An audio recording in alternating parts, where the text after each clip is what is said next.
All right, how's everybody doing out there today? We've come to the end of Super FRQ number 5, and we're going to do the very last part, M for mathlete, math magical, and musky. All right, so thanks for watching this video as we get ready to roll and conquer the last piece of this Super FRQ. Let's go.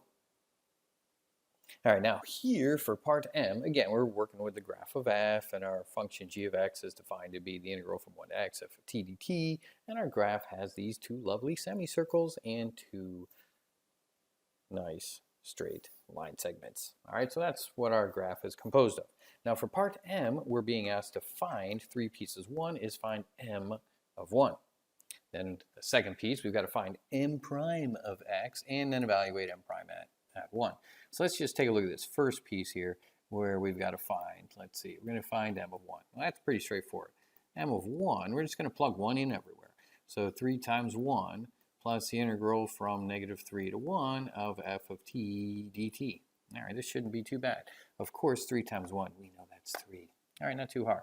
Now, to evaluate f of t dt from -3 to 1, I've got to go over to my picture and kind of see what's going on here. So from -3 to 1, so I'm starting on the left and I'm ending on the right. So I'm finding the area of this semicircle underneath the x-axis, and we've already actually done that before. Just to review though, the area of that semicircle would be pi over 2 because it's half of a circle, so pi over 2, and then our radius has a length of 1, 2, so that'd be 2 squared, so that area would be 4 pi over 2, or just 2 pi.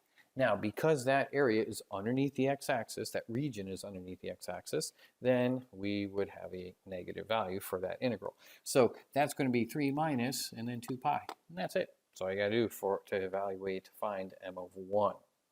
Now, the next thing they ask us to do is find m prime of x. All right, so let's get after that. M prime of x.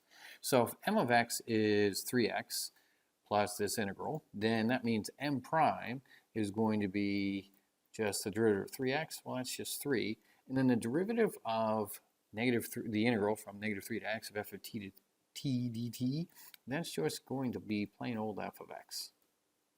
That's it. That's all you got to do. Now, a word of caution here. If there was a 2 up in front of that x, then we would need a 2 down there in front of the f of x because of chain rule. And we all love the chain rule. But this doesn't apply in this case, so just something to think about. So we don't have to worry about that or that there, and we're good.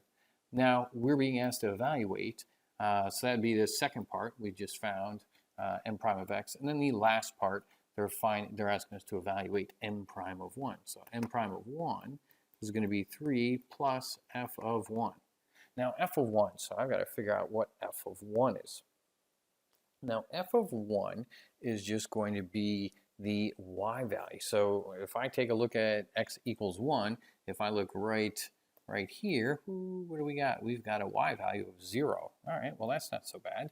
So that's going to end up giving us 3 plus 0, so that's just going to have a value of 3.